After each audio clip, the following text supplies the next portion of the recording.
আফগানিস্তানের সীমান্তে পাকিস্তানের বিমান হামলার প্রতিশোধ নেয়ার হুঁশিয়ারি দিয়েছে দেশটির সরকার। পাকিস্তানের বিমান হামলায় আফগানিস্তানের বেশ কিছু নিরীহ নাগরিক নিহত হয়েছে বলে দাবি করা হচ্ছে, যা তীব্র সমালোচনার জন্ম দিয়েছে।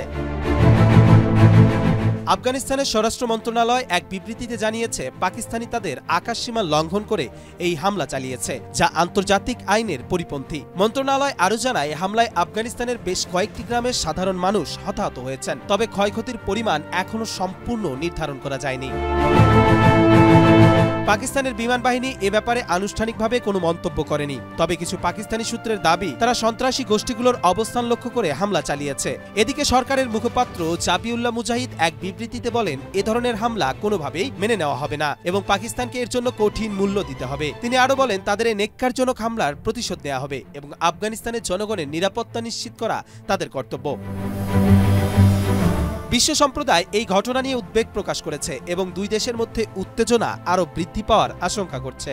আফগানিস্তানে পাকিস্তানের হামলা নিয়ে এখনও কোনো আনুষ্ঠানিক তদন্ত শুরু হয়নি, তবে বিশেষজ্ঞরা বলছেন, এ ধরনের হামলা দুই দেশের মধ্যে সম্পর্কের আরও অবনতির কারণ হতে পারে।